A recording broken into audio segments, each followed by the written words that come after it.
mission under God, justice for all.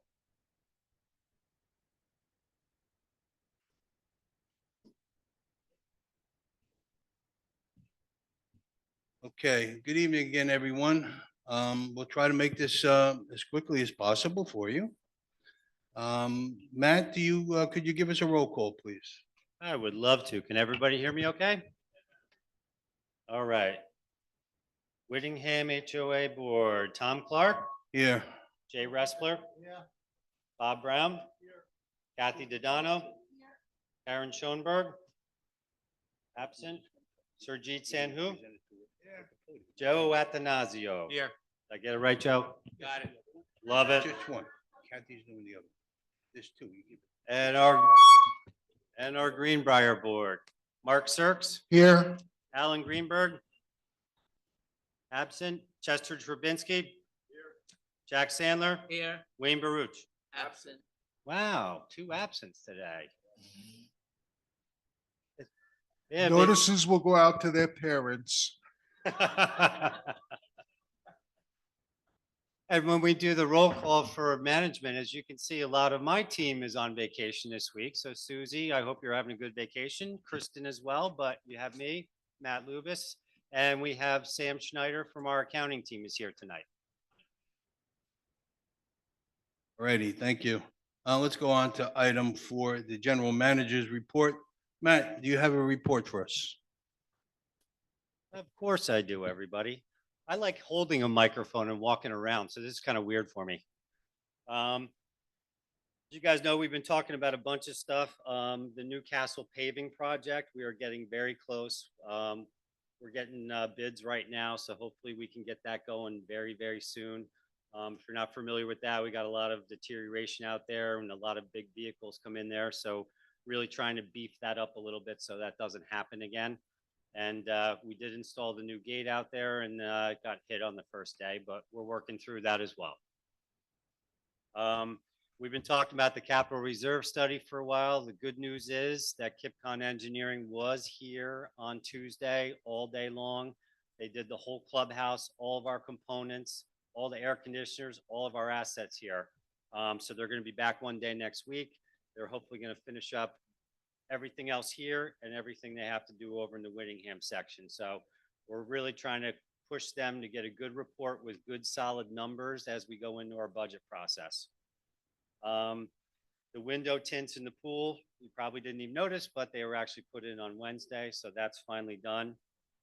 I know Tom is probably going to touch on the Whittingham roofs a little bit later on. So I'm not going to touch too much on that, but everyone's been spending a lot of time working on that project for the residents. So Tom will give you an update. Another thing I just wanted to mention, don't forget, an email will go out tomorrow, but candidates night is Tuesday night at 6:30 p.m. So look for an email about that tomorrow. Yeah, since Kristen is out, do you have a report for recreation? Yeah, you guys are going to get tired of hearing me talk. Well, thanks. Okay, Saturday, August 31st, we got a movie in the ballroom at 1 p.m. It's a family affair. There's no charge for it. Just show up and enjoy. On Monday, September 2nd, Labor Day, happy Labor Day. DJ Mel will be at the outdoor pool from 12 to 4. If it's raining, it'll be inside here in the ballroom, but it's not going to rain. It's supposed to be beautiful. On Wednesday, September 4th, we got a bus trip to Parks Casino in Bensalem, PA. $30 per person. The bus leaves at 9 a.m. and departs Parks around 4. So see the concierge who's ever on duty if you want to purchase some seats. Boy, Kristen's got a lot of good stuff going on here. And September 15th, Sunday, we have the 25th annual Arts and Crafts Fair in the town center. That's awesome. It's from 12 to 3. Be sure to stop in, see what your neighbors have created and all their talents. Got to take a break. Wednesday, September 18th. Do you have tickets to a show? You just want to enjoy a beautiful day out? The bus trip to New York City, the theater district. The bus departs at 8:30 a.m. and comes back, leaves New York City at 5:30. $30 a person, same thing. See whichever one of our awesome concierges is on duty. September 18th, Wednesday, join your neighbors for an hour of healthy information at 1 p.m. in the Town Center Ballroom. We have Maria Bartman with all kinds of credentials will be giving us a lecture about strokes. No charge, but please register in advance, please. And there's Alan Greenberg just came in. Hi, Alan. All right, Sunday, September 22nd, we have the Kindred Spirit Band will be here at 3 p.m. They'll be playing classic rock and Motown songs by artists like Van Morrison, Stevie Wonder, Eric Clapton, Tom Petty, Santana, Chicago, The Temptations. Man, that sounds like fun. $25 a ticket, and they're on sale now at the concierge. And I hate to talk about this, but we got to get our flu shots, everybody. Monday, September 30th, 2 to 5. And Monday, October 21st from 10 to 2. So you have to make an appointment online. Concierge has all that information if you need it. And last but not least, Sunday, October 20th, the Infernos will be here, 3 p.m. Best of classics and top 40 hits, they'll impress you. From costume changes to crowd interaction, the fabulous Infernos offer a brand new high quality show that will keep you on the edge of your seat. Tickets are $25 and they go on sale Thursday, September 5th. And I'm going to take a break. Right. Thank you, Matt. All right, now you can rest. All right, I have the next two items I'd like to take together as a block, item 6 and item 7. A resolution of appreciation for the GW Connections and the resolution of appreciation of clubs, the Italian American Senior Cultural Club. Do I have a motion on that? Jay will make the motion. Do I have a second? All right, Sir G's seconded. All right, can I have a vote on that, Matt? Or Ken, sorry about that. Tom Clark, Yes. Jay Respler, Kathy Dodano, Bob Brown, Surjit Sandhu, and Joe Atanasio. Thank you.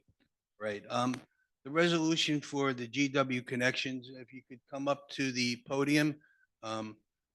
Vice President Jay Respler will make that presentation at the podium.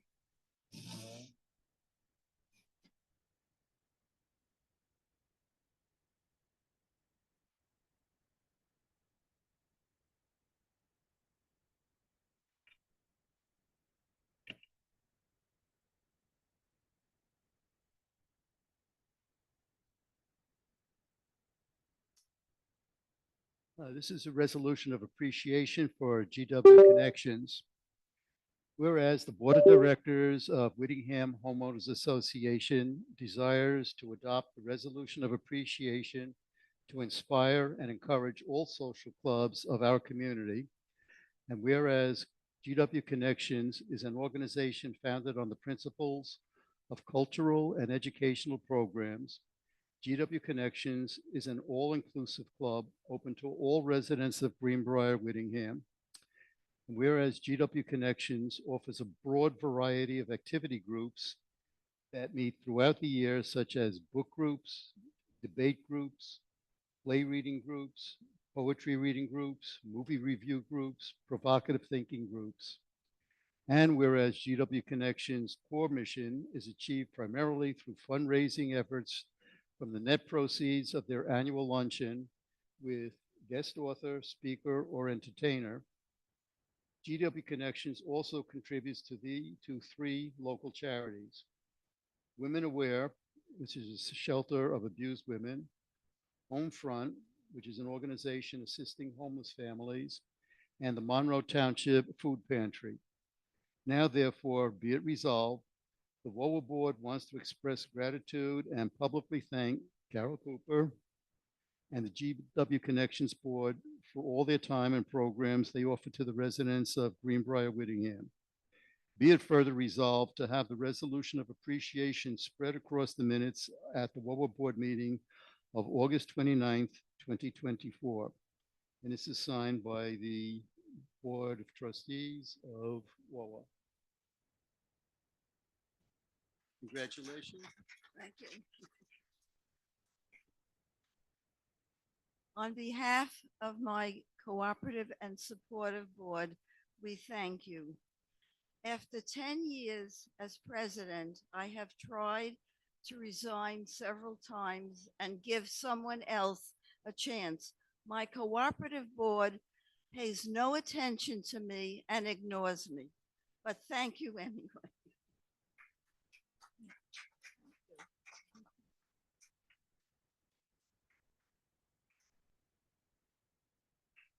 Representatives from the Italian American Club, please come up to the podium, and this resolution of appreciation will be presented by Kathy Donano.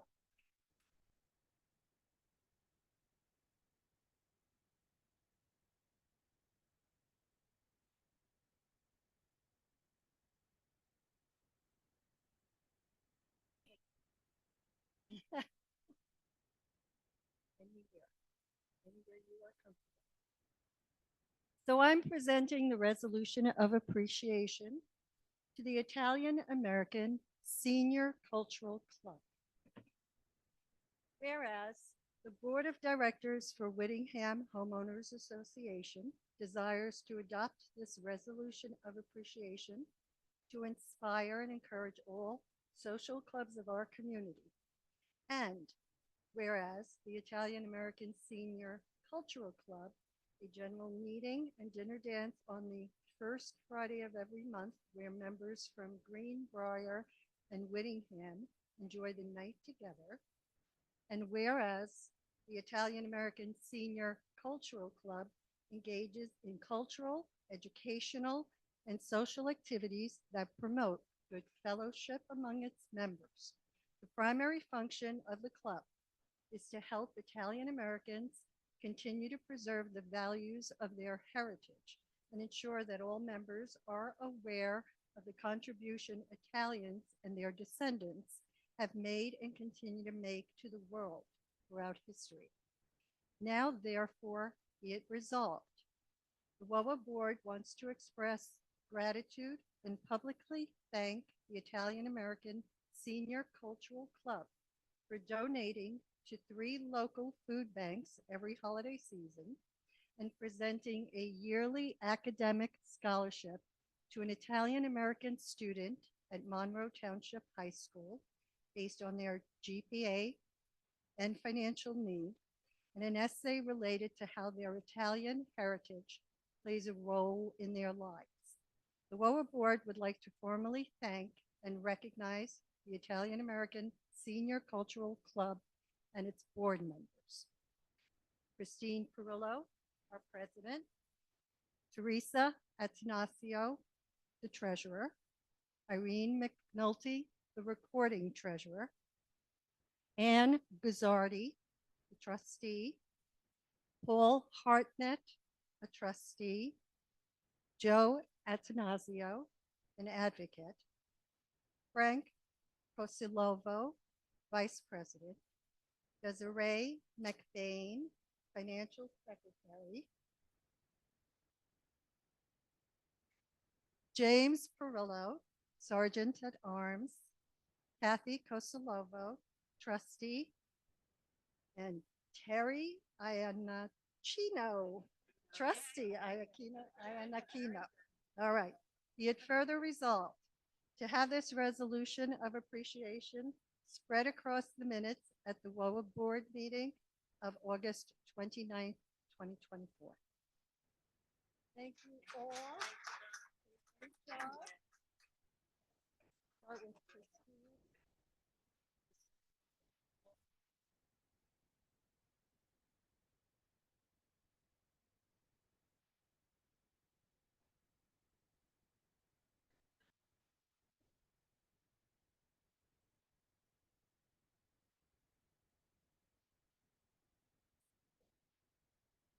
Thank you, Carol.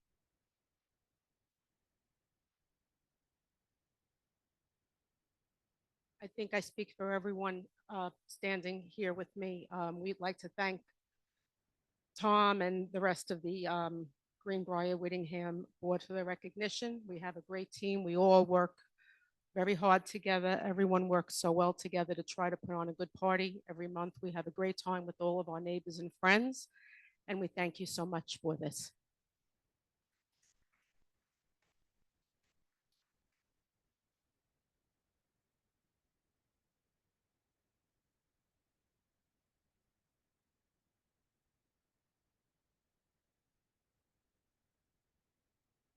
Later on, I'd like to know what a sergeant of arms is.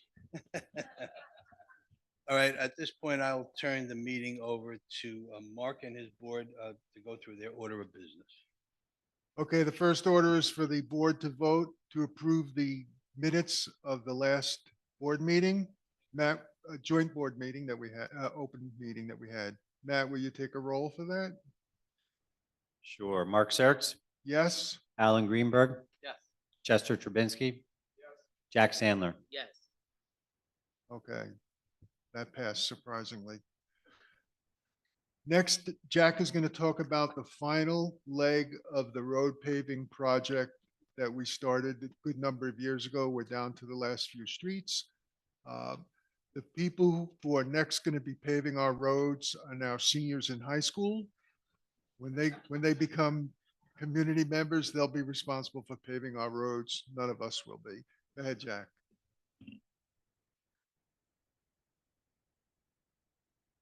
Okay, fine. Okay, so 9 years ago, this is the 9th year, maybe it was 8 years ago, we started the paving project of our streets. Our community was built a long time ago, and over the course of all those years, the streets had deteriorated. There were some repairs, patches, this, that. So finally, about just 8 years ago, we started the first few streets. It was back on Umberland and Chichester in that general area. So now we're down to the last two streets, which are Chandler and Ramsey. We put it out for bid about a month and a half ago, and we got 5 quotes back. And we have decided on the vendor who will be handling it. The vendor who will be handling it is Johnson and Barron, who is the same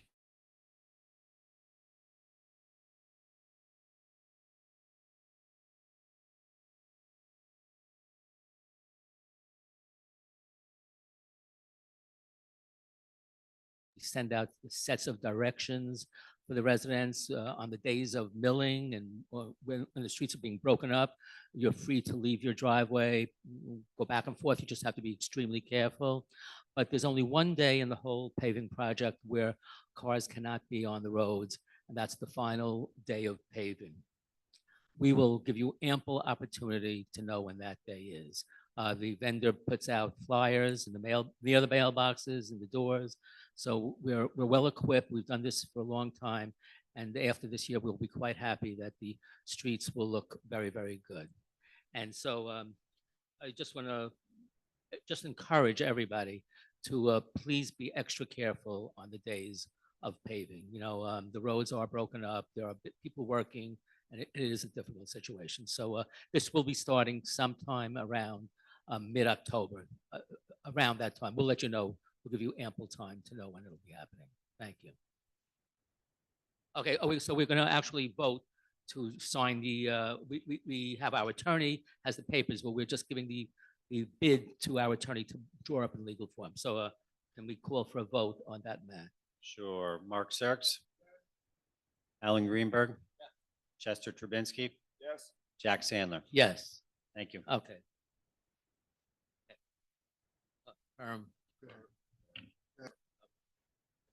Chester's going to talk about the berm remediation matter that's taking place along the homes behind Birmingham, opposite the Shell station.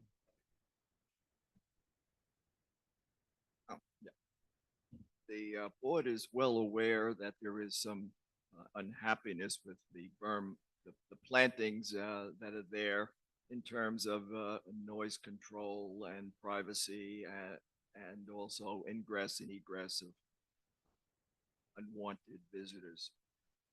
What we've done is to bring in an additional vendor to talk to us about putting plantings in, maybe relocating some of the plantings that are there. And we have a quote that we are, okay, yeah, okay. Now, we have a quote from a vendor, and we're going to solicit another quote. But basically, we are looking at putting in something like 38 arborvitae of a decent size. Okay. Okay. Holding, now that's too much volume. Okay, so we're looking at, in this quote, putting in 38 additional arborvitae to help block the view. These are larger than some of the ones that were put in by homeowners. In addition to that, we are asking the vendor to provide an additional quote for even larger arborvitaes, the same number, but instead of 6 to 7, these would fall in 7 to 8 feet. Yes, and we would not start planting until the time is appropriate, and that would be October. Generally, planting is done in October when the conditions are more suitable. That's about all I can say, and we are watering on the berm as needed. Fortunately, we've moved into a period of time when temperatures are a bit lower. We're getting a little bit more natural, more rainfall, you might say, so we don't have to water as much. Oh, yeah, for sure. We will, our plan after we get the second quote would be to meet with the residents along the berm.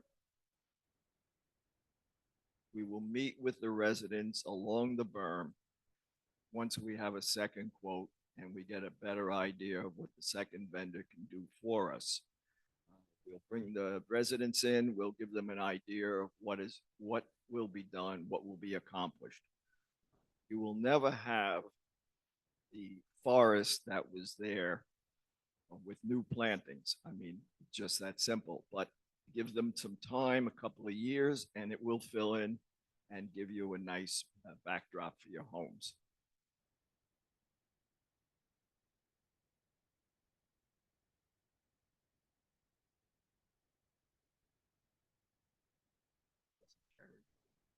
Hi, Sandra Cohn, 9 Winthrop Road.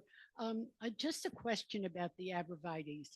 Don't they grow very tall and thin? I know the roots are very shallow, so it's very dangerous if there's a big storm. But arborvitaes grow very tall and thin. So if you want it in between, should you perhaps consider getting a pine that's a little slow growing, but just to fill in the space?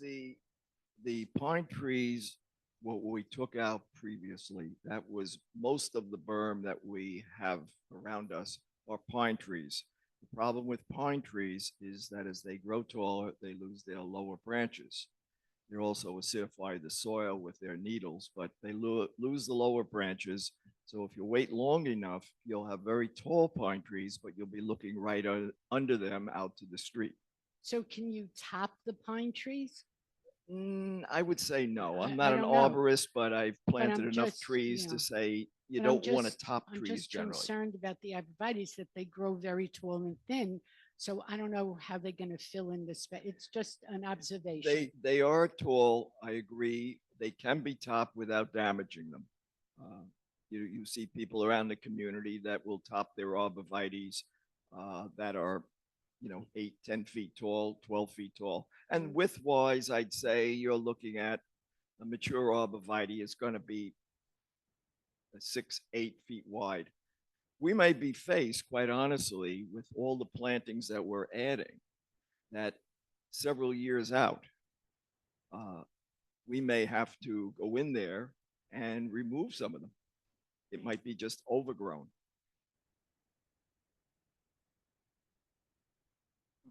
Okay, thank you. Wawa, the meeting is yours.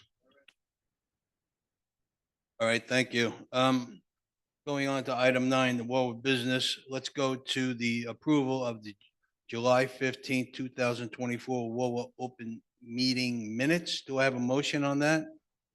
Moved by Jay, second by who? By Bob? Okay.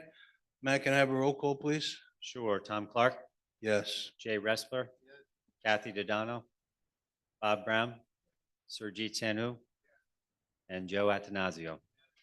Thank you. Can I have an approval of the July 25th, 2024 Joint Open Meeting Minutes? Do I have a motion on that? Jay moved it, second by Kathy. Okay, do I have a roll call, please?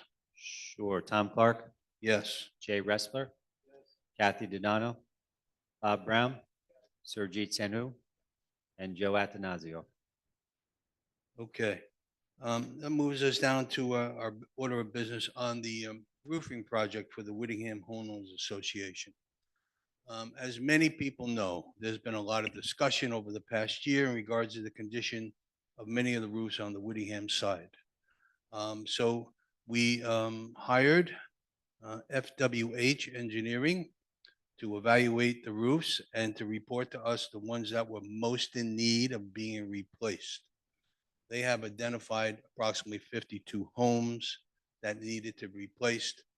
The estimate from FWH was about $2.2 million to replace all these roofs. The board felt that was a price way too high. So what we did is we went on our own and sought and found contractors who specialize in roofing. And we found a contractor who has done all of Clearbrook, and he comes with very high recommendations. So we began having discussions with him to do what we called a breakout. Because instead of following the standard rules that have been here, and not all the board members were comfortable with going outside that parameter, we decided to take a unit of 6 homes and a unit of 3 homes and have this individual come in and do the work. We could evaluate it in about a 10-day time period and decide if that was the way for us to go and do the remaining part of the homes. I'm going to turn it over to Kathy, because she's going to give you some specific numbers. We did extensive work on this to try to evaluate what's going on now, what happened at the last phase of this project, which was 2 years ago, and the estimate that we got from this engineer, FWH. It's Biondo Contracting is the company we're speaking about to do this project.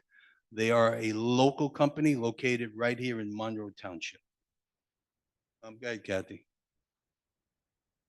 And just to add about the company, we did do a little bit of research. The company has been in business for 30 years. Certainly, of course, they are licensed by the state of New Jersey, and they are also certified by Owens Corning. So they use Owens Corning shingles. Did quite a bit of research on that also. And Owens Corning is one of the top 3 manufacturers of roof shingles.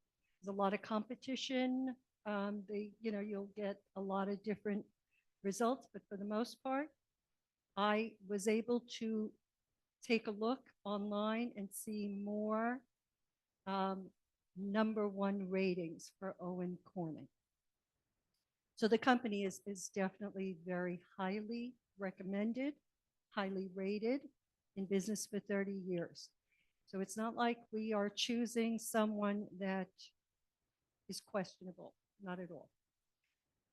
Okay, so let's move on to the numbers. I just want to give a perspective so that we can all understand why we felt it was necessary to kind of look at other pricing proposals.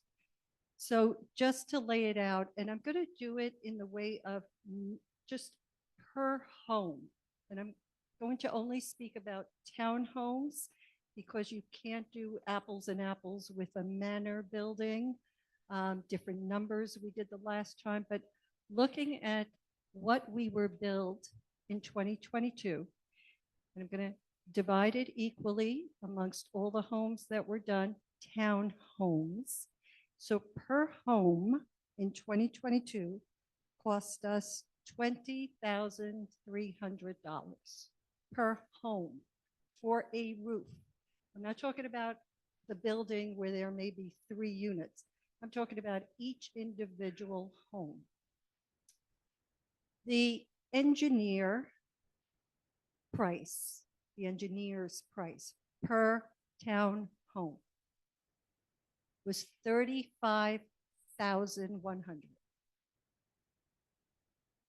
We found it absurd. Again, we decided to look further. We found this vendor. We spoke with him. We liked him. We looked at his qualifications. His price even with the contingency, is $17,024 per home. So again, and that is, as far as we know, all inclusive. We hope we have no surprises, as Yep. we always do with any construction. Kathy, can you go into what is actually being included besides the roofing with this project? Okay, so in our last 2022 project, our phase one, there were chimneys included, but no pipes. The chimneys were done, reconstructed, but they were not, no caps were put on, and they used galvanized materials. In addition to that, they did none of the pipes, left the pipes, the existing pipes that were there. This vendor will include rebuilding the chimney with all stainless steel material. In addition to that, all the pipes will be replaced, all stainless steel material. So that is a little bit of an added cost, but we feel better for the community. Stainless steel will not rust. I think a lot of the problems we had in the last couple of years with the leaks is because of material that rusted away. Pipes, chimneys, so on. So I think in terms of what this vendor is using, we believe it is top quality and certainly will last us many, many years. Now, Owens Corning gives a 50-year warranty. I know we will not be here, but someone will be. Well, we hope to be, but someone certainly will be.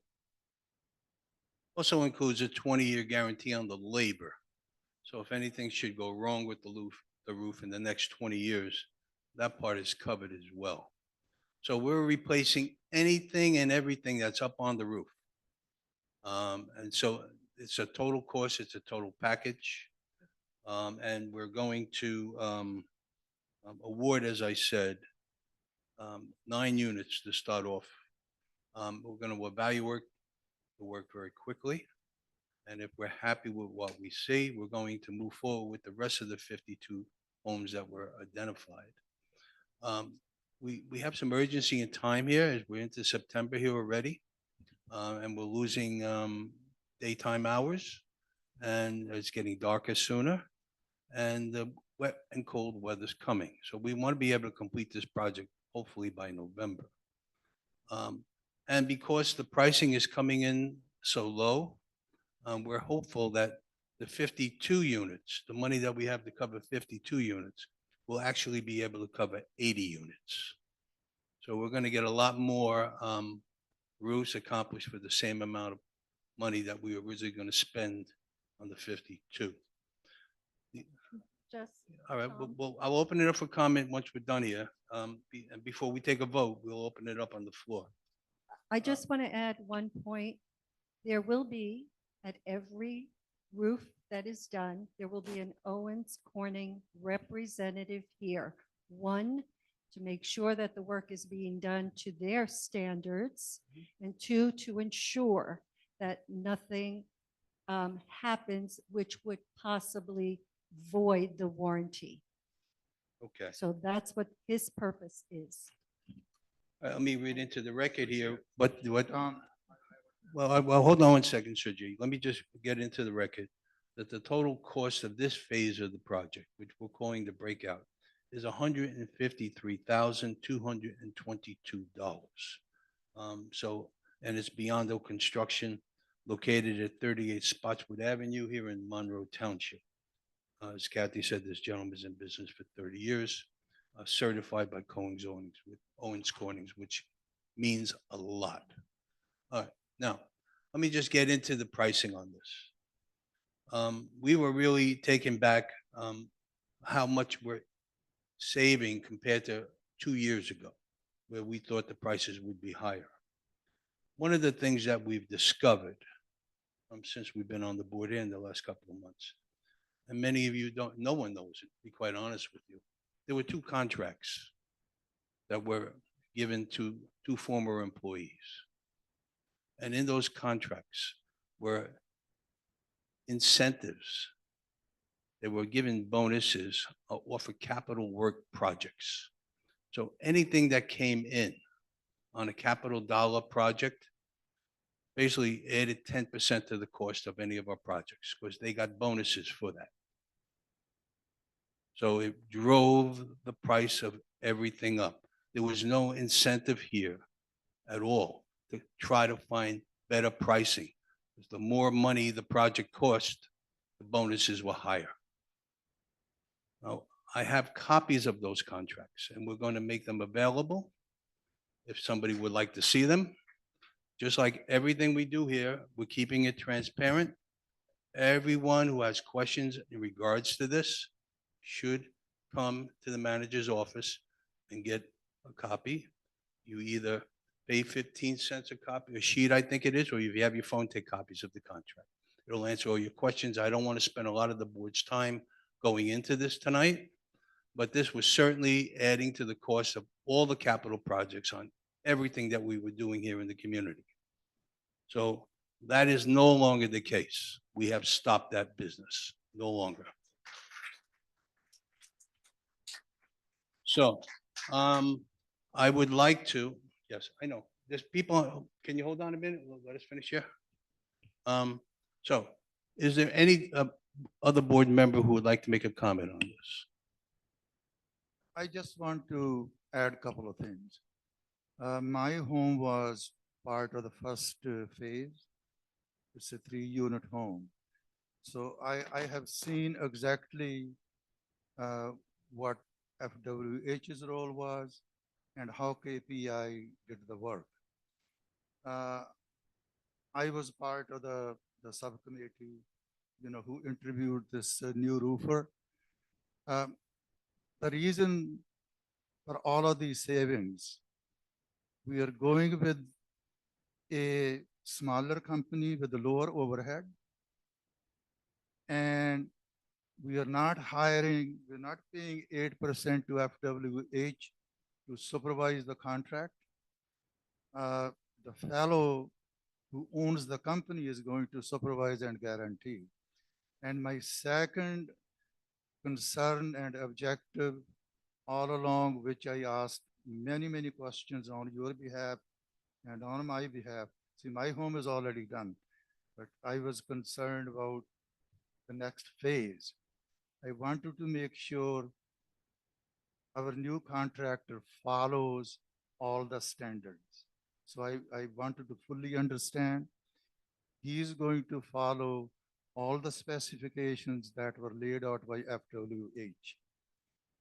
If anything, he's going to go above that. Just a simple addition. Last time, you can call them pipes. They're really the B vents for your furnace or your hot water heater. They were not replaced. How many of those are rusted? We have paid up to $1,200 each to a certain contractor to replace them. This time, they're all being included and they're all going to be stainless. You don't have to touch them for a long time. I don't want to take too much time. My whole objective was once we finish the roof, you don't need to go on top of the roof. Everything is going to be done. Thank you. Anyone else on the board have any comment on this? Okay, seeing that, I will open it up to the public. If anyone in the public has a question on just this issue, please come up to the podium and we'll answer your questions. Just, So, Bill, please just to be go the clear, podium. Have to go to the podium. everything that Kathy and the board is talking about has to do with the Whittingham condo homes. We're not talking about the roof on the building we're in. It affects only Whittingham residents, Whittingham budget, Whittingham capital. And so if you remember, if you live in Greenbrier, this doesn't have any impact on you in any way. This is Whittingham. That is correct. Okay, please. I'd Na- like to know, Can I, name and address for the record? William Baldwin, 28 Westminster Road. I'd like to know, for that price, are they ripping the old roof down to, Yes. And Every- and And, replace and, any bad wood? and bad wood will also be replaced, and he's also giving us, if needed, the first 27 boards for free. Well, that was my main concern, that they're not going to over what's already. the No, no, present no, no. roof. Everything is being stripped down. It's going to be totally rebuilt. That's professional. Thank you. Yes. And it's not only the regular plywood, as part of the specification, there has to be fireproof wood, in certain areas of the roof, especially between the fire walls. So all of that is included in the 27. Obviously, if there is lot more sheets rotted, there will be an additional price, but 27 plywood sheets are included. All right. Sandra Cohen, 9 Winthrop Road. I've had my roof done years ago. This does not concern me, except I live in Whittingham and I live in Greenboro at Whittingham, so everything concerns me. I'm not kind of getting it, or maybe I am getting it. You're telling me that 2 years ago, it was $20,300 to do, to do a roof. Then it became, with the last gentleman, the last company, $35,000. That right, Kathy? The 35,000 was a proposal from one vendor, from our engineer. And he would supervise the project. He would be on site if we went with one of his vendors. Who was that company? FWH, HWA, okay. FWH. And So- this I'm sorry. vendor, his price is 17,024 per roof. Okay, so it's $3,000 and change lower than the 20,000, correct? Well, yeah, but this project also includes everything that wasn't done on the last project. So you got to add more cost even to the old project because everything's included now. Everything, meaning all the stacks for the furnaces, the stacks for the hot water heaters, everything. No gutters, this doesn't include gutters. It doesn't include gutters. So, and then Yeah. you said something about, I didn't understand, incentives, 10% incentives. So what you're trying to say is, no, Sandra, there were two contracts that were I was signed. on another, I was, Right. no, I wasn't on that board. And it's very insulting to me to think, Yeah. who's I- telling me to sit down? Sandra, I don't want to, maybe you've forgotten, but the two contracts that I'm talking about that weren't here as business before us in front of the board, they were signed by you.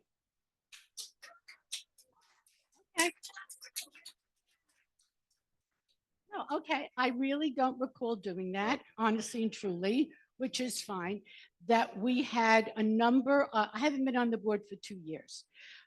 We had a number of people come in. We didn't pick one person. We had someone on the board who was in that business, and it was so you're telling me that I got a 10% kickback? No, no, I no. don't know what you're saying. I mean, I don't know what you're listening to or what you're Well, hearing. I'm trying to find We- out what we- that We meant. just told you that who these contracts were for got bonuses, 5% each, added 10% to the cost of the project. Yes, that's what we're saying. For doing, well, for not doing. And this, Anything that costs money, they got 10%. any capital project, there was a reward for dealing with capital dollars, and it came to a 5% premium for each of the individuals, and that added to the cost of the project. And there was no incentive in these contracts to bring anything in at a really lower cost. I mean, you would just take whatever the high cost was and say, well, great, I'm getting 5% of that. Who cares?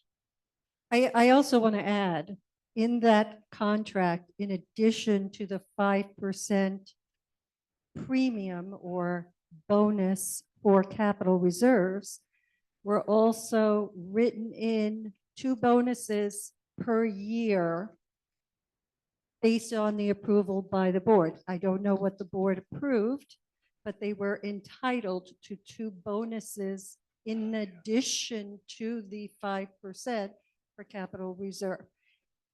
Regardless, all right. these- The company was getting a bonus. Okay. no.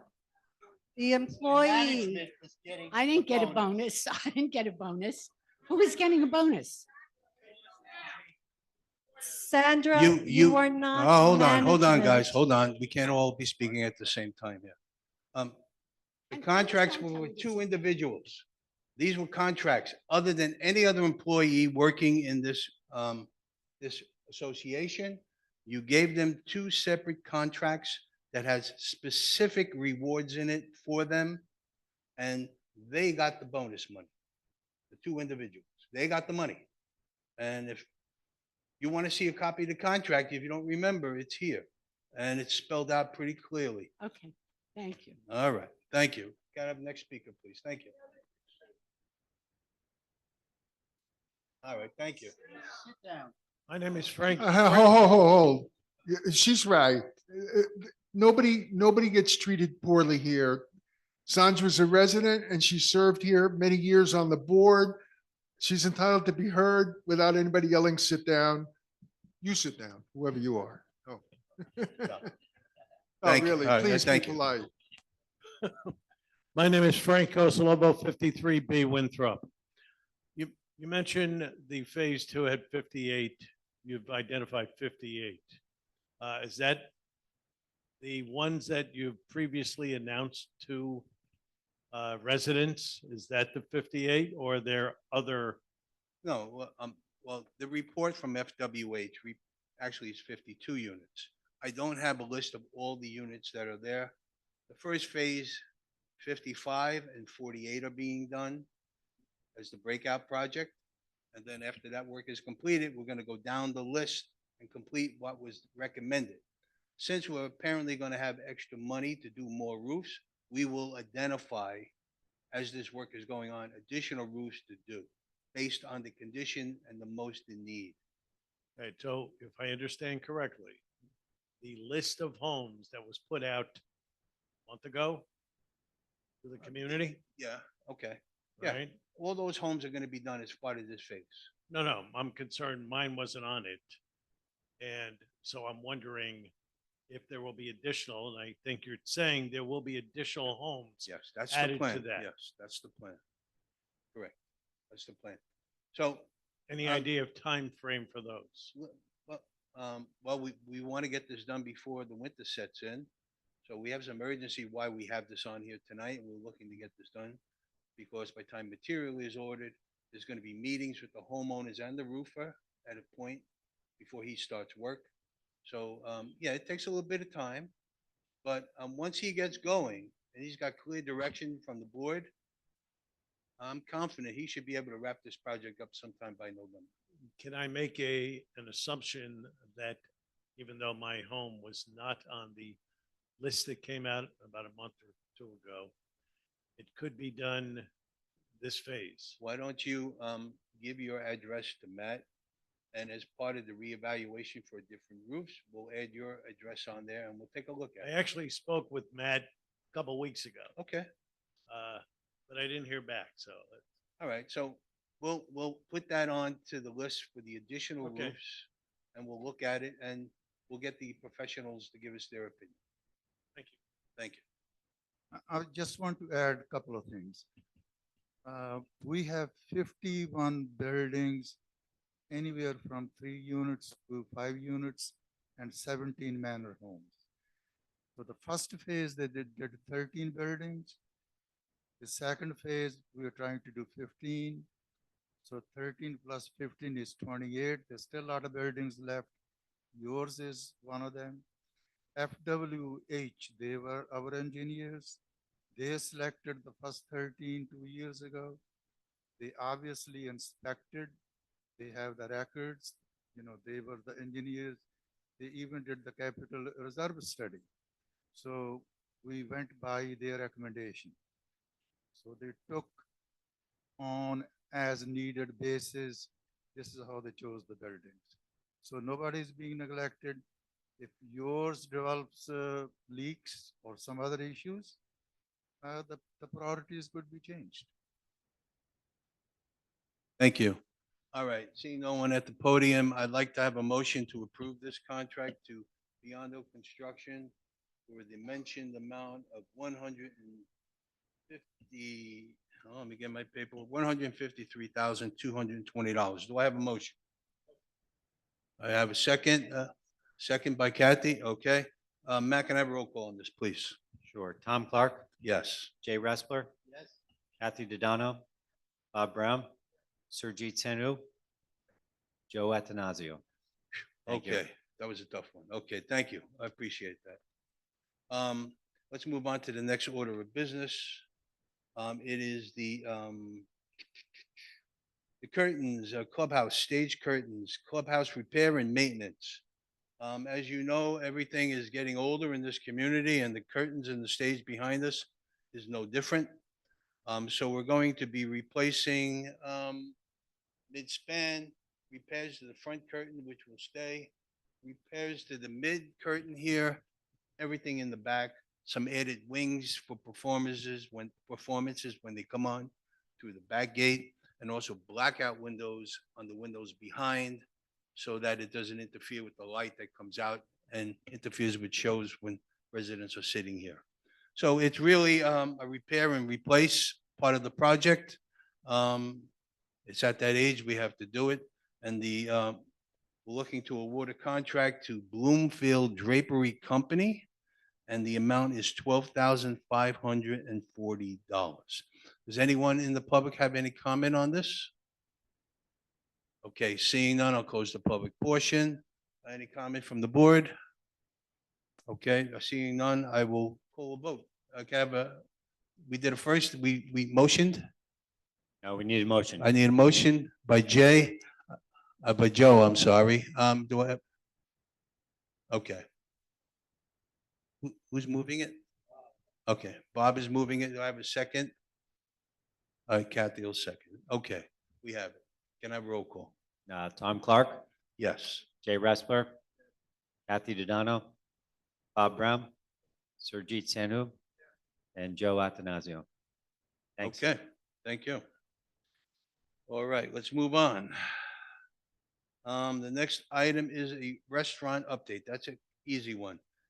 We are still not completed with the negotiations. So we don't have to talk too long about that one. We are confident, but that before our next meeting, we will have an operator.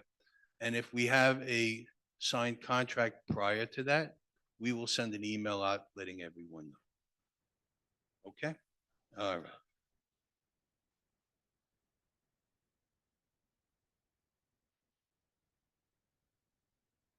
So can you tell us the name of the restaurant? You ask this question all the time. I know, We- so give me the answer. Well, we don't disclose anyone know. while you're discussing negotiations. I You ask a don't do it. It's question? unprofessional. Oh, really? Oh.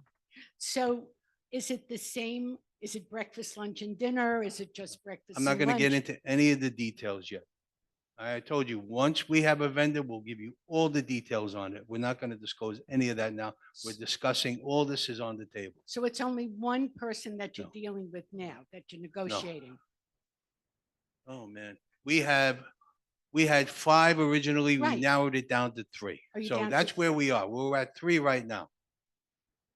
And we will, Will you sign the contract or you'll discuss it and we'll know if it's, of course, we're going to have breakfast, lunch, a and vote on dinner? it. Everything gets done publicly okay. before a vote is done. Just a quick question, Mike Fox at 2 Sherwood. Are we gonna do any renovations in that restaurant? Those are all, Bring it part- up to date, maybe? those are all part of the discussions that are happening. Okay. Okay, thank you. All right. Let's move on to back, I'm going back to Greenbrier. All right.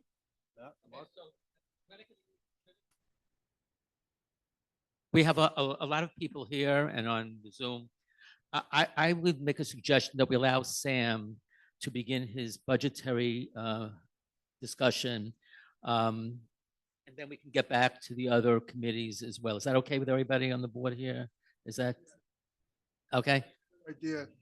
I'm sure these items on this are not nearly as important as what Sam has to discuss, so let's jump into that. I think Kathy, the board will leave these seats and the screen will come down. Is that the plan? Okay. Yes, okay. So let's move along and do that. Well, we have the budget and finance will be covered by Sam. Covenants had no meetings. Site Okay. review, Chester does have some just basic information about approvals that were done. And the Okay. newcomers we've already discussed last month. So as Okay. far as, right, Alan? As far as Greenbrier, other than Chester's, you just want to give a quick, a 1 minute, a 1 minute thing? Maybe less than a minute. The committee met August 6th. They had 16 applications. 4 were held for additional information. The committee conducted 15 follow-up inspections to confirm that the work as submitted had been completed. That's it.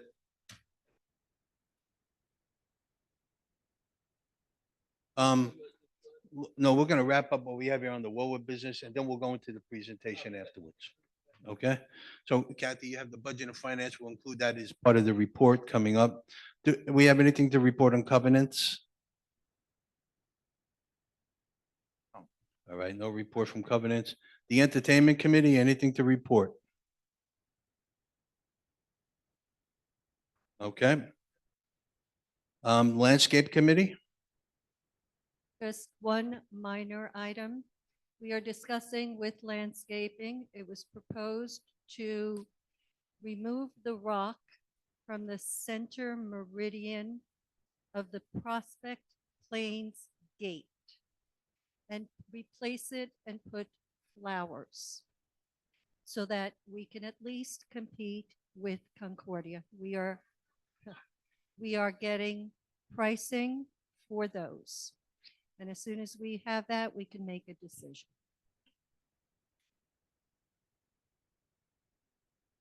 Move on to the site review. Anything to report?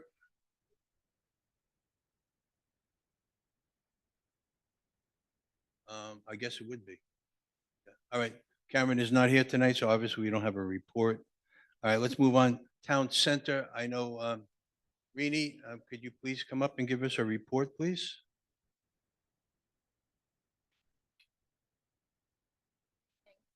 The Town Center Committee. The Town Center Committee met on Thursday, August 3rd. On our way down to the all-purpose room, most of us noticed that the ceiling in the gym was leaking and all the tiles were discolored. Found out apparently it was condensation, and most of us agreed that this should have been taken care of when the ceiling was done after the fire a few years ago. Apparently no insulation, and so those tiles will have to be replaced. The room vacated by the bistro will be used by clubs for storage, but the committee agreed that it should be shared with other clubs as well, not just one club. It was later learned that a second room is also available to clubs. Jay Respler, our board rep, reported that the new phone book was in progress, and actually it was mentioned at the meeting last week, the workshop meeting, and also the tinting in the indoor pool room had been started, as Matt said just a while ago, that it is almost finished. A request was made that the board meeting notices have a PDF attached for reading and printing. It was for tonight's notice. The doors across from the pool to the nearest bathrooms are still locked. This has been a slipping liability for people who come into another door with wet suits who are walking down to the bathrooms. Hopefully that will change next year with a code reader so that people can get out in and out of the buildings. And finally, a request that one of the evening custodians speak English. Apparently, they don't, and it's been hard for residents to communicate with them about any issue that they have. And that's it. Thank you. Okay. Thank you, Rini. I also wanted to mention that the mats that we had in the ladies' locker room seem to be working, so we're going to get the mats and put it in the men's locker room also. And in the entryway. Okay, that's going to move us into our next item, the financial update. But I do want to remind everyone, we're going to be leaving our seats here to sit in the front so we can all watch the presentation with you. When they're concluded, the board will be coming back because we do have the open forum. So if anyone has any questions on anything that was here tonight, you can exit at that time. So, but for now, we'll leave the dais, we'll go to the front, and we'll let Matt and Sam go on with the presentation.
Please stand by.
Hey, everyone. I think we have some, you have some papers in front of you. The first part of the presentation is kind of informational. We're not, I don't want, it's not going specific numbers. It's more so of a narrative. So maybe we'll start going over that at first.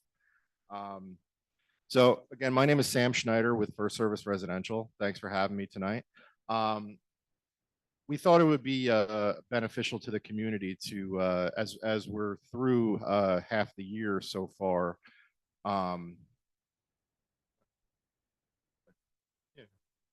as we're through half the year so far, we wanted to do an overview of the association's financials through 6/30/24. Along with that, we wanted to kind of give the community an idea of how the accounting works for community associations. You may have heard something like this in the past, but wanted to kind of give you an idea, because the way it works with association accounting is not really how it typically works with, you know, commercial business accounting that you may have seen in the past. So what the reports that are provided to the board on a monthly basis include the balance sheet, which the balance sheet tells us the assets, liabilities, and fund balances of the association. The balance sheet is a report that tells the association, gives information about the association on a cumulative basis. So the information found on the balance sheet is really from day one. As far as the assets of the association go, those items include such things as obviously cash, the cash that the association holds in its bank accounts. It includes receivables. So those include funds that are owed to the association from various sources. That including funds not yet paid by homeowners. That includes any township reimbursements that are owed from the township not yet received.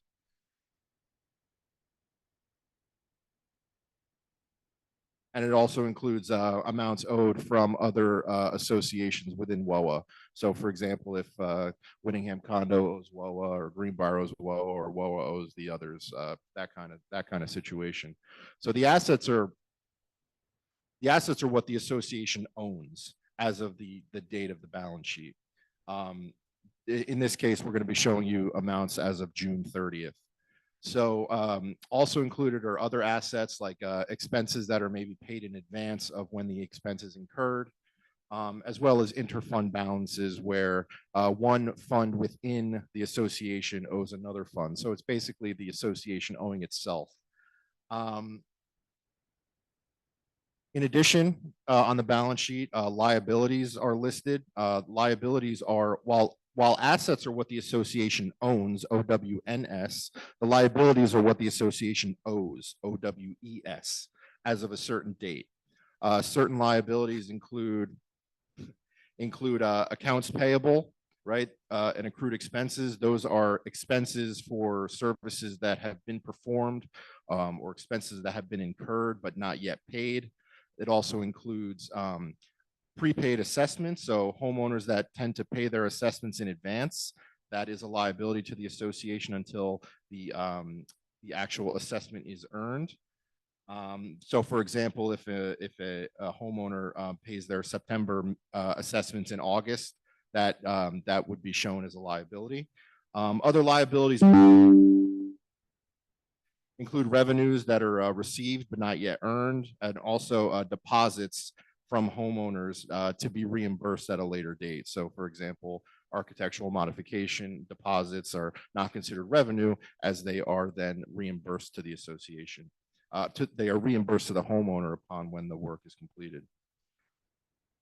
And an important part of the balance sheet are the fund balances. The fund balances is when we take our assets, what is owned, and we subtract our liabilities, what is owed. The amount that we're left with are the fund balances. And the fund balances can be synonymous with, you might know the term retained earnings or equity in the association, right? That's what those fund balances represent. That represents if all of your liabilities were extinguished as of today, what would be left over? And it represents, it's calculated by, again, subtracting your total liabilities from your total assets. And it represents the cumulative surplus or deficit from inception of the association. So if we went year by year from inception, if one year we had a surplus at the end of the year, if one year we had a deficit, so on and so on, if we add up those amounts from day one, that's the number that represents. And that's an important number to look at on a balance sheet, especially for an association.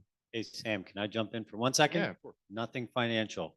It looks like all the people can see this presentation on Zoom. Oh, really? But unfortunately, everyone in person cannot because of the screen not working. So bear with us, guys. All right, we'll make it work. Yep, the descriptions of funds. All right.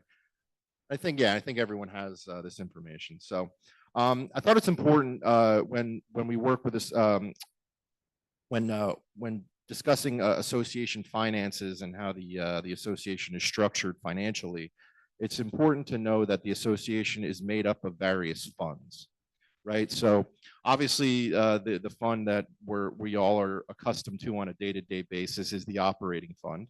That's where the majority of your assessments go, right? It represents the portion of expendable funds that are available for the general operations of the association, right? So we're talking about our regular, everyday, annual expenses, insurance expenses, clubhouse operations, management fees, payroll to the employees, things of that nature, things that are recurring annual expenses. And a fund another fund that the association has is for stormwater management. This fund is to accumulate sufficient amounts, which will allow the association to have the necessary resources for maintenance of the ponds and stormwater management. So as part of the operating budget every year, there is an amount allocated to this fund to take care of expenses specifically related to stormwater management. On that same wavelength, we have snow reserve, right? The snow reserve fund. Again, this amount is to accumulate funds so that the association will have the necessary resources to pay for snow clearing in excess of the budgeted amounts. So on an annual basis, whether there is a excess or a deficit in the snow expenses, if they're more or less than budget, then that variance goes into this snow fund so that in past years, if there were surpluses, they are available to pay for those excess snow amounts. So that's a good fund to have, because oftentimes, the question arises, well, what do we do if we're over budget in snow? Well, this association has been providing for over the years to take any deficiencies or excesses in the snow count into its separate fund, so that if it has to, it can pull from that to take care of any current overages.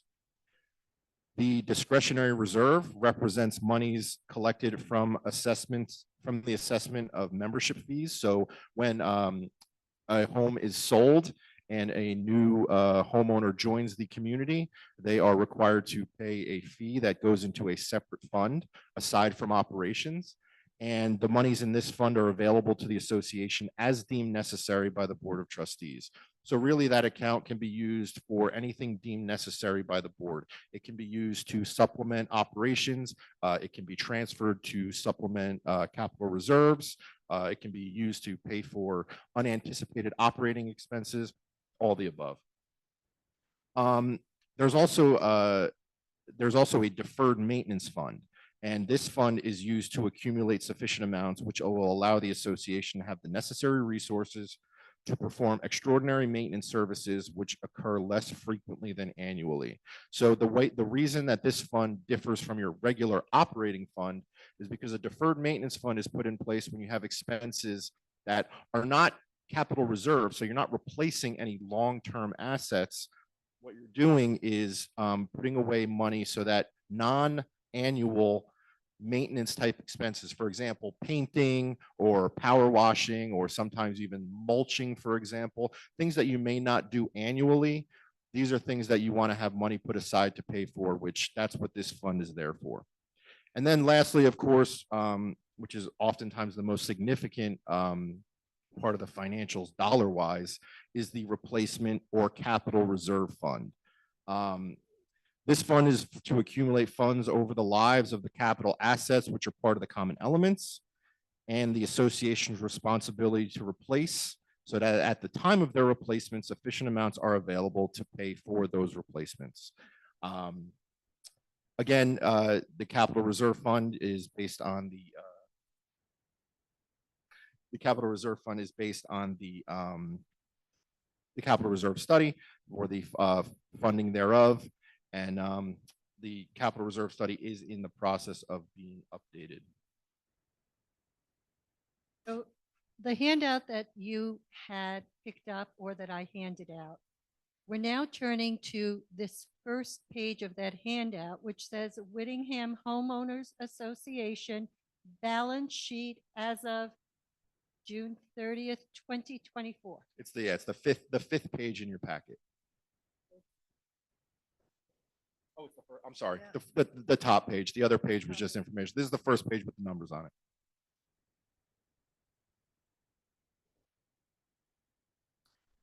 So, yes, sir. Sure. So that's actually part of the discretionary reserve, but specifically that fund was created specifically for the revenues from Comcast that were received from the association's agreement with Comcast.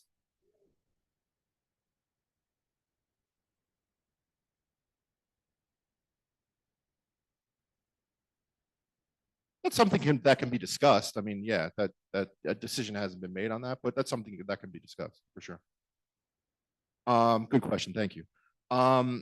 So yeah, so this is the actual balance sheet. It's in more of a high level summarized form. You know, we wanted to put the important items in the important categories in a form that can be easily read. Obviously, we have your total cash. In total from all the funds is about 1.25 million through June.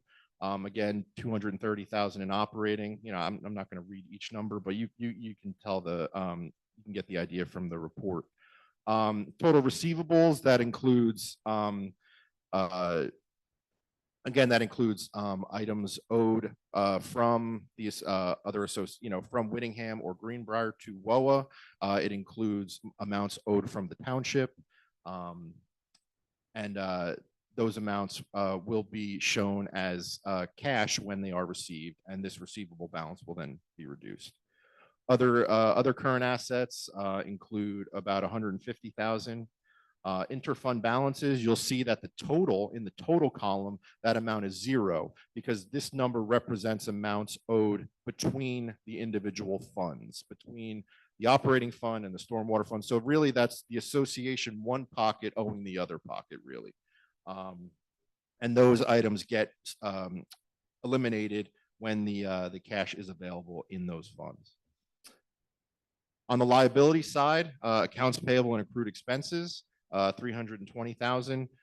Again, that is made up of invoices that have been processed but not yet paid. It also is made up of work that has been done, but the invoice was not yet processed until the subsequent month. So in an effort to maintain in the expenses in the period in which they are incurred, which is an important part of the accounting process, they are captured in this line item here. Other liabilities, again, small in comparison to the other items, 34,000. What I will point you to that is important number to focus on is the fund balances. So again, these numbers here are what is left over after you subtract your liabilities from your assets. So for the operating fund, as of June 30th, we have 122,000 in the operating fund. The stormwater account is actually in a deficit of 19,000, which is, but that will currently be, that is being funded every month. So that will turn over as the months go by, as that account is being funded through the budget. Snow reserve, 400,000, discretionary, from Comcast, 310 plus the 243 in the discretionary reserve, as well as 522,000 in the capital reserve fund. So if we're looking at the operating account, you say 122,000, what does that mean, right? So keep in mind, on every year when the association puts its budget together, you're budgeting for zero, right? You're budgeting so that your revenues equal your expenses, right? So you budget your maintenance fee so that you're able to cover your expenses. Excuse me. So cumulatively, from day one of the association through June 30th of 2024, the association has had a net operating surplus of revenues over expenses of $122,000. So definitely, definitely a better position to be in. So that's the association. That's WOA's balance sheet. I'm going to turn it over to Kathy at this point. If you want to turn the page, we'll talk more about the association's income statement for WOA as of 6/30/24. I just want to go back for 1 second. In terms of our reserve fund, as Sam pointed out, that is the important number that we are concerned with. That is basically what we have to fund any replacement items, any replacement of assets. And I'm going to name a few. Our pool, our pickleball courts. There are various other items. I'm not going to go into everything, but that is, unfortunately, the amount of money that we have to do all of that for now. Why? Because I would assume we have not funded it adequately over the years. And I mean, the only thing I could say is whatever was done in the past was done. Now we're left with this sum of money. So we're trying to work. Of course, we are waiting for that capital reserve study so that we can make some intelligent decisions about how to move forward with that very small balance for a community of this size. And what we would need to do first, what is most urgent, and hopefully we can get everything taken care of. So I'm going to move on to the income statement. The next page just gives you an understanding, and this is the operating account. We'll do all the questions at the end. So this is the operating account for WOA. I have a whole thing of detail to provide, but I don't even know that that is necessary at this point. I think some of these categories, we've grouped them together in larger categories. Most are self-explanatory. You can see the revenue items are broken up into each account. The operating expenses group some of the categories together. Labor expenses, for example, include your salaries, your payroll taxes, your benefits for all our employees. Management fees covers all the management fees for first service. Insurance administrative expenses, pretty logical, computer equipment, computer services, repairs, quite a few listed in there. We have, licenses, fees, and so on. Professional expenses, professional expenses, I'm sorry, our nurse, audit, legal, those are what we consider professional expenses. Clubhouse expenses, anything associated with the clubhouse, the pool repairs and maintenance, indoor pool, outdoor pool, anything really that the town center is responsible for. Activities are those items where we collect receipts from our homeowners who sign up for an event, and whatever expenses associated with that event are offset in that category. Maintenance expenses, ground security, I think we're all pretty clear on what those are. So I'm not going to belabor that, but we can move on to the next slide. In your package, it should be where our money is spent for WOA, and just a simple visual depiction of, so that everyone gets a good feel for what is the most important expense, or what is the costliest, or what do we spend the most money on. And I think there's a clear picture here of our labor expenses are certainly our most expensive item, or what we spend the most on. Clubhouse expenses follow. Now, reserve and contingency, and I want to point this out. We contribute approximately 14% of our incoming receipts. We contribute 14% of our total expenses to reserves and contingency. And generally speaking, for a community this size, we should have been upwards of 20% every year for the last 40 years. Obviously, and this is why our balance is so significantly low in the reserve or reserve balance, because I don't think we've been adequately contributing.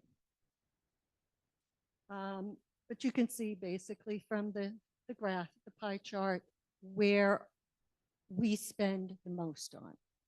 So I'm going to go on to the next set of pages. There should be 2 pages that give you variance explanations. And what I've done is I've taken the most significant variances.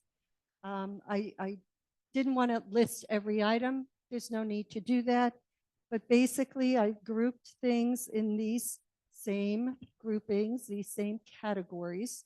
And I've highlighted the biggest variances within those categories. And I would say at this point, rather than go through it item by item, this is something that you can certainly look at. If there are questions, you can bring them to us. But this is just a basic understanding of where our variances are. Year to date, June. Wait, there's more. There's more. Thank you, Okay. sir. All right. So the next slide. And I'm hoping, let me just check. I'm going to show it to you.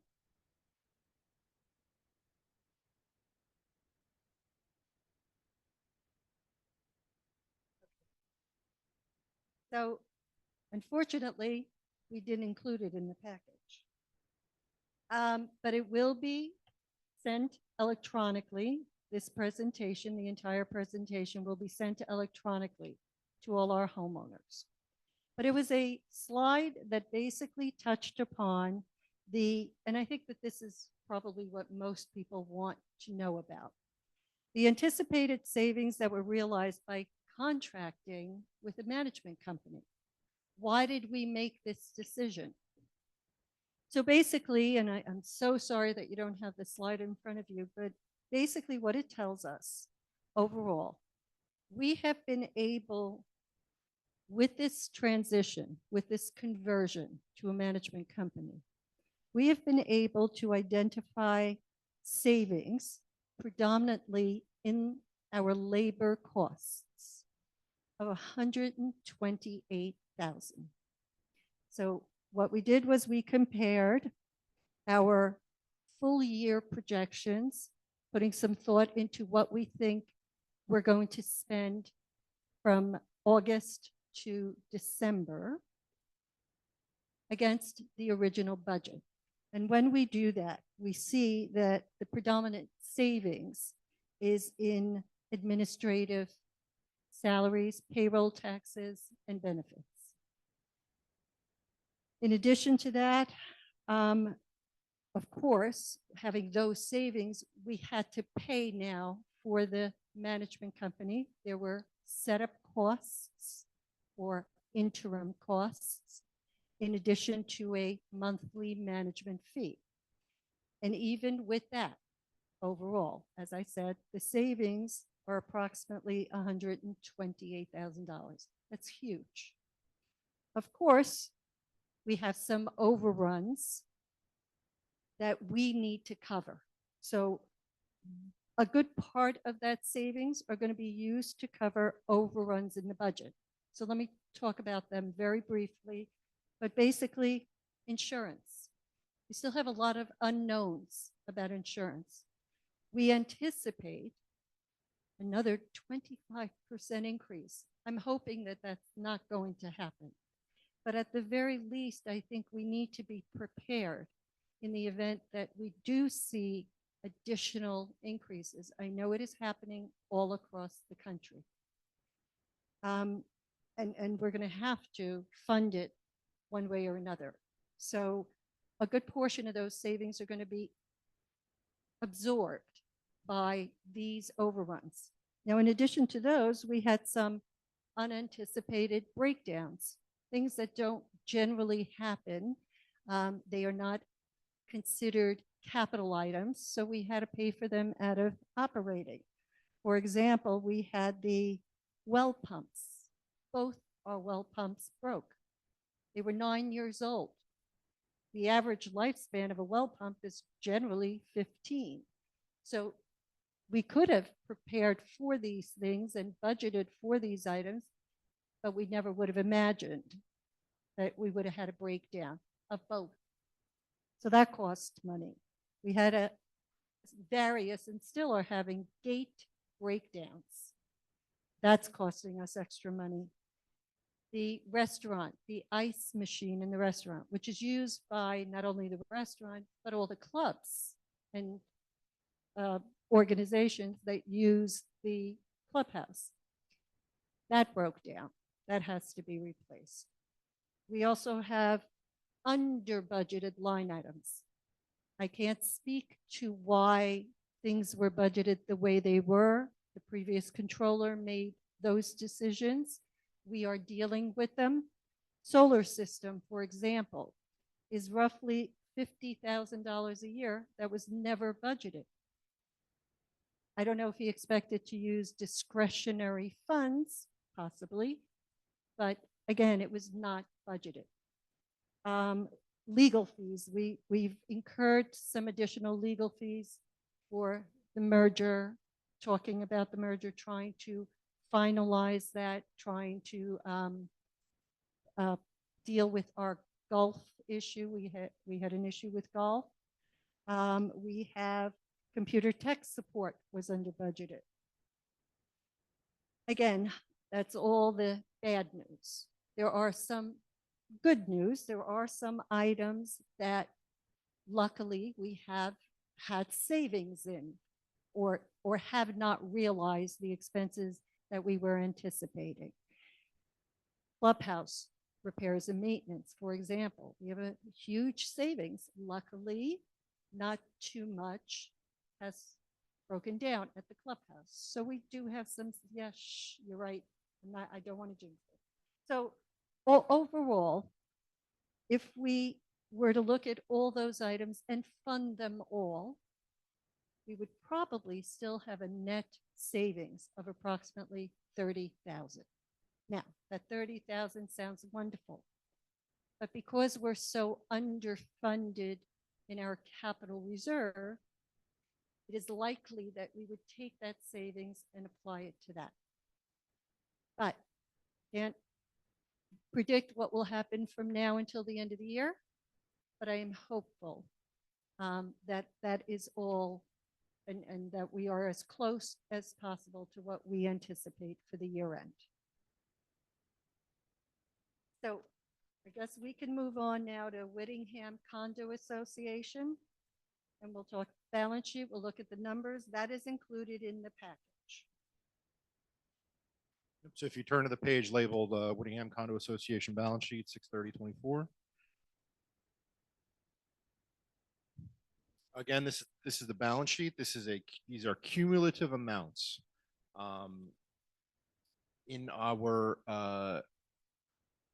so total cash from all the funds is 1.57 million, which is made up of 200,000 in operating funds, 7,000 in discretionary, and 1.36 million in the capital reserve. So that the roof project that the board was talking about before that account is where those costs will come from. Total receivables, again, that includes from residents, from township, from other associations within Whittingham, 174,000, and other assets of 35. Total assets of 1.78 million. The total accounts payable and accrued expenses. Again, these are expenses where the work was incurred but not paid. Again, these are accrual basis financial statements where the expenses are recorded when incurred, not necessarily paid. So these expenses that you see on the income statements that Kathy is describing are that doesn't necessarily mean paid. That expenses is incurred. It's important to remember that. Total liabilities, 122,000.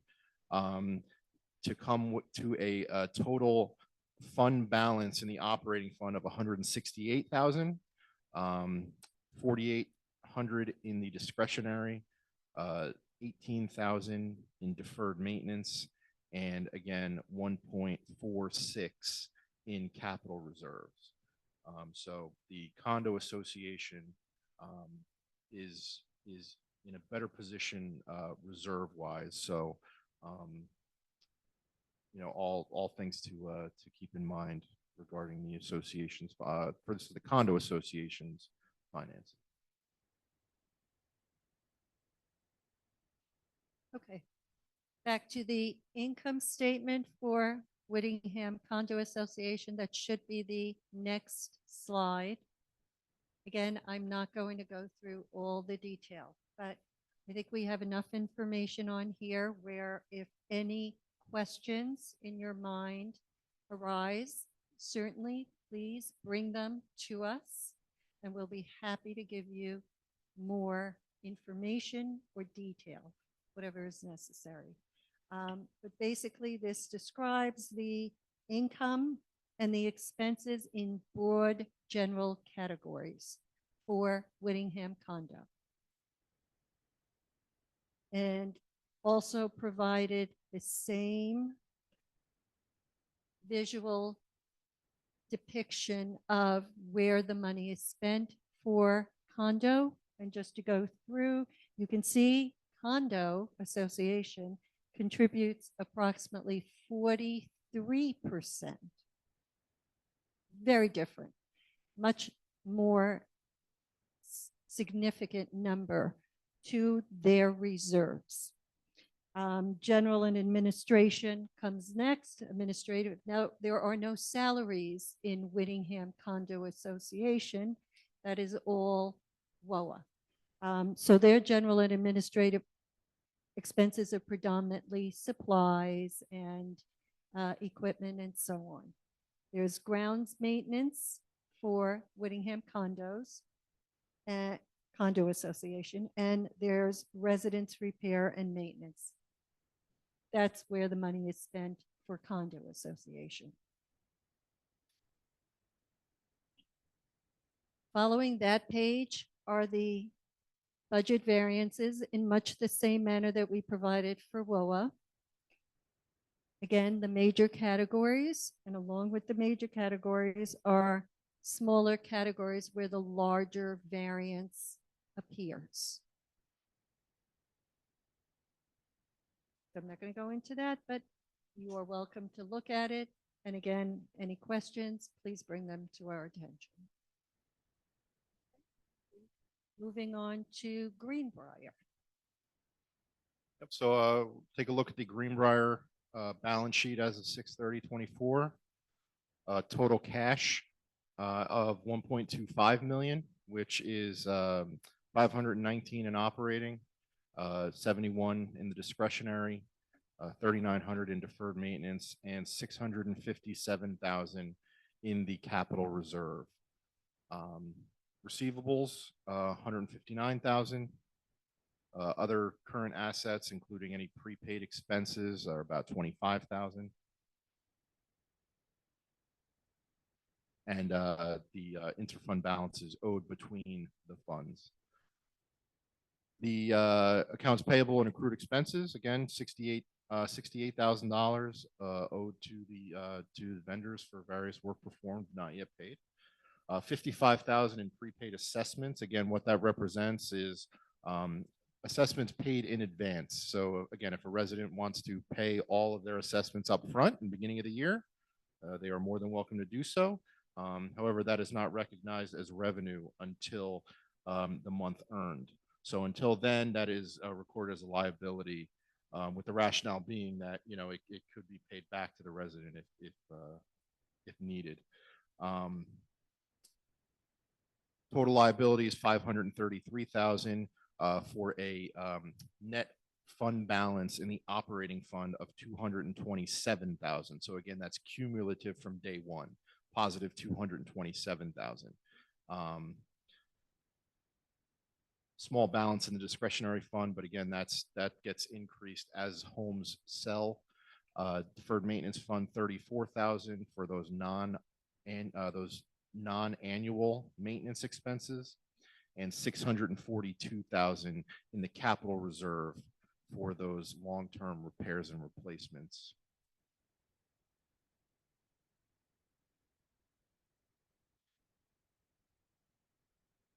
The next page is the Greenbrier income statement. Again, those are the revenues and expenses from 1/1/24 through 6/30/24. You'll see here that revenues are higher than expenses. I'm sorry, revenues are higher than budget by about 34,000 through the halfway point. And expenses were over budget by about 77,000. That the main contribution there was, of course, as I'm sure you can guess, the snow from the beginning of the year. So between the surplus in the revenues and the over budget in expenses, we're left with net income of or a net excess of expenses of 25,000, and that number is included in that fund balance, that operating fund balance that we talked about on the balance sheet. So that number gets included in that amount. So while Greenbrier has an excess of expenses, they are still have a healthy operating surplus cumulatively. The next page is again just the chart. You'll see here from a Greenbrier standpoint, over 50% of your assessments go towards grounds maintenance. 19% for maintenance of the buildings, and 14% is for capital reserves and deferred maintenance.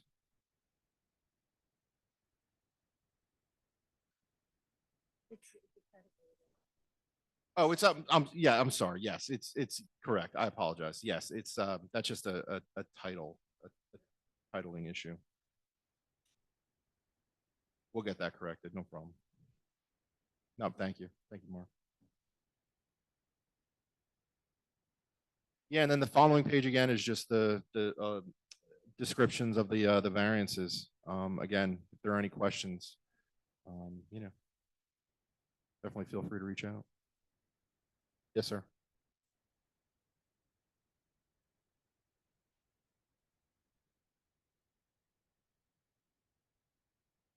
So yeah, so right now it's all in cash with Morgan Stanley. That is something that the board right now is. I'm sorry, Greenbrier uses Merrill Lynch. That is something right now that is a priority for the board to decide how to invest that moving forward, whether it be laddered CDs or treasury bills. That's something that that conversation is ongoing.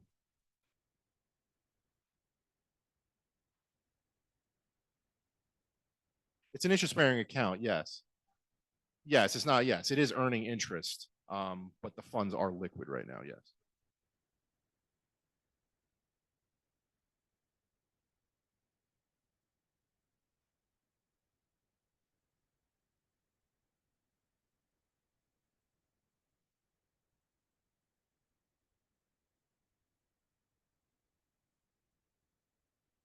Yes, sir.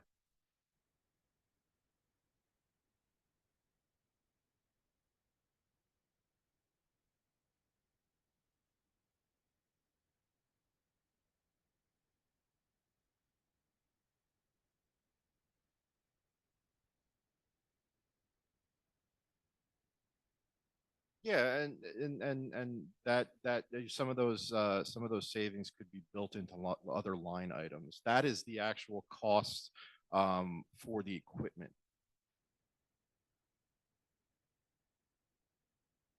Correct.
It's a valid, very valid question. I mean, yeah, I mean, prior bills can be looked at, and I'm sure the utility company can probably provide statistics. No, understood. Yeah, it's a great question. Yeah. So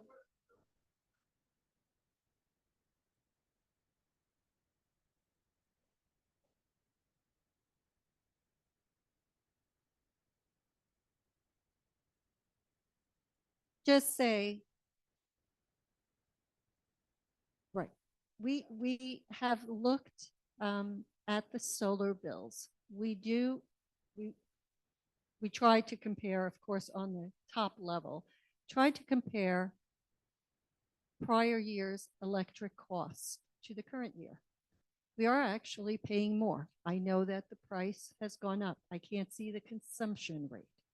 So I don't know how many kilowatt hours we've used in the past and how many we're using now. I can't make that determination yet. I have to pull up all the bills. I just talked to Sam. I didn't know that we still had access to the old bills. So I'm going to see what I can do. But what I was able to determine is that we are getting a credit, generally speaking, towards the end of the year. I don't know if we're going to see it this year. We certainly saw it last year. We saw it the year before.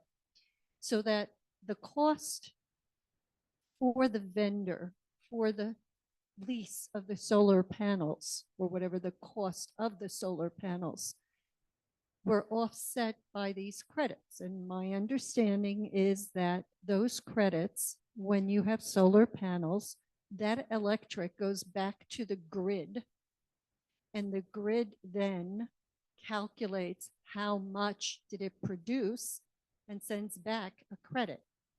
So that was the way that I understood it was done, not seeing the offset. On the electric side, that was my understanding. We're still trying to learn. These contracts were done again with the previous controller in the previous administration. So we don't know enough about them. We're trying to learn what we can.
Great idea.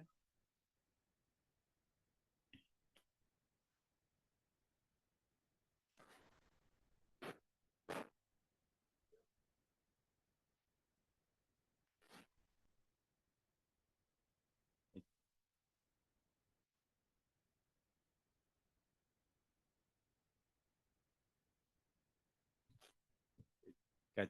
Guys, people on Zoom can't hear you because you're not in front of a microphone, so we're starting to lose some people. Just wanted to let you know. Thank you.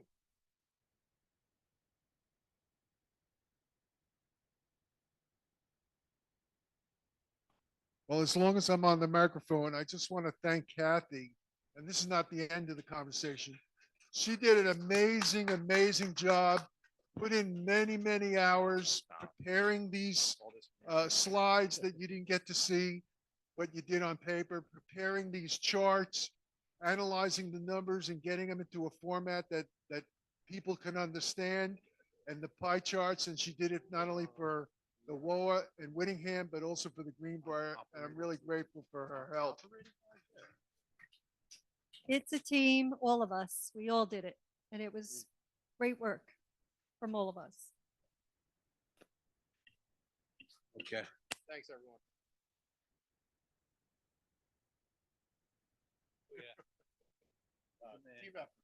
Yes, I'd like to thank everyone for their efforts on this.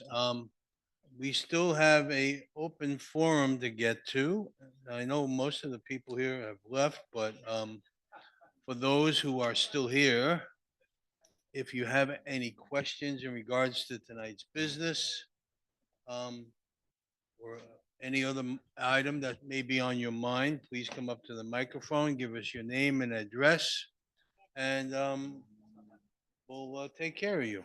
Okay, who's up at the microphone? Name and address. Mark Lundell, 15 Trent Road.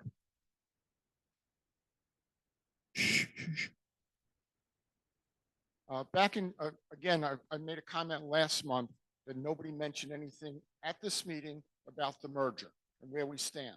Now, back in June, there was talk about a one-time vote with the existing board members being voted in for the open slots and the board and the merger being done at the same time. Nothing was mentioned last month. Nothing was mentioned this month until I brought it up. And I doubt if you're going to have a comment or a one-shot vote back in October for the board and the merger. So that's going to cost us an additional $5,000 to have another election. Then we're going to have another election if it passes for the 9-member board that supposedly is being proposed. Have you met with the lawyers, or they pointing guns at each other and doing absolutely nothing? I thought it was reported, Mark's obviously got a key role in this. Yeah, everything was worked out with the lawyers from both boards, and they're in the process of preparing to, after we get done with this election that's coming up now, there's going to be a rollout of information on the benefits of the merger. And then we will probably set a date, probably somewhere in the beginning of next year, for an election on whether people want a merger to happen or not. If it doesn't get approved, the current board just stays in place. So, well, we're not ready to give you all the information yet, so we don't like to just give you pieces of information. Well, we had that meeting. That happened. We reported that last week. We told you last time that we had gotten together with that, and we were in the process of rolling it out.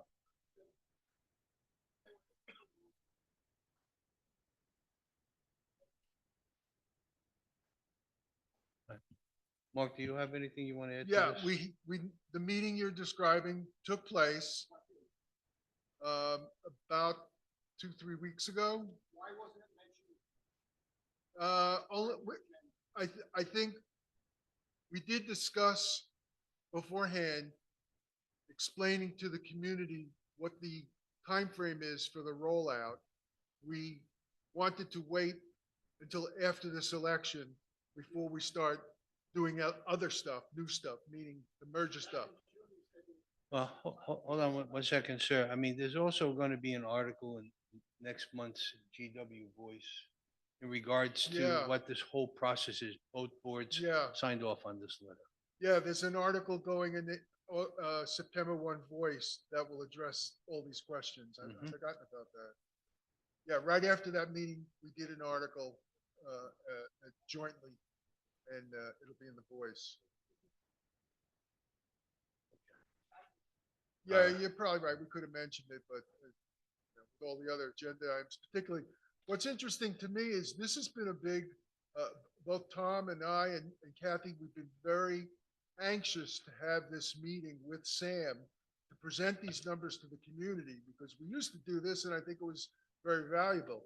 At the same time, it's almost like when that portion of the meeting started, half the folks left. So I begin to wonder whether spending the time 3 or 4 times a year going through our financials appeals to very many people I mean, look how small the group is here. I don't know how many folks are left on Zoom watching. But this seemed very important to me that we get these financials. Hopefully, we were going to get it on the screen, but in this format with Sam here discussing it. On the other hand, I see a small turnout and a low level of interest. I just wonder if we. Okay, anyone else looking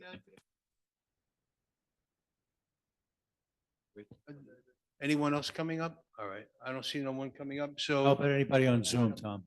Do you have any questions from Zoom? Yeah, I got a couple on Zoom. The first is from Debbie Harbatkin at 69B Winthrop Road. Can we look at expanded hours for guests to be allowed to visit the pool on weekends next summer? Good question. Okay, we could look into that. We have a whole winter to do that. Yep, we got all winter to do it. Next one is from Ira Harbatkin, 69B Winthrop Road. When are we getting the benches? When are we getting the benches placed around the community for those walking to have a place to sit in the event needed? It's a dangerous thing that people cannot sit anywhere but the ground. Please address previous board and management agreed to have this done. I'm not aware of that. Where Are is you? this? This is in the Whittingham section? Yeah, I think Whittingham. There are some seats in areas. There are some. I mean, and I don't know how many areas you can actually place those in. That's a common area that has access from the road to just anyone.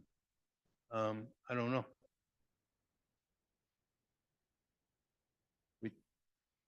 We do have a few comments. I can comment on the first one. They did not provide their name or address, but wanted to know why a certain club, the Senior Social Club, was not recognized. I think Tom had said he was going to be recognizing, the board was going to be recognizing some of these clubs every month. So Yes. good things to come.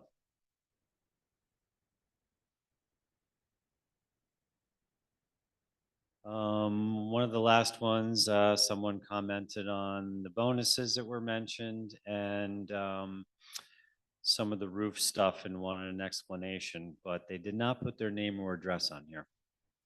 Okay. All right. So And that's about all I got on here. okay. You got a couple of kudos though from some residents, Kathy and everyone else for the presentation. So thank you. All right. Great news. Great. Thank you.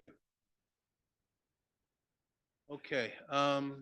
See nothing else, I think from Zoom, no one at the microphone. I'll entertain a motion to adjourn.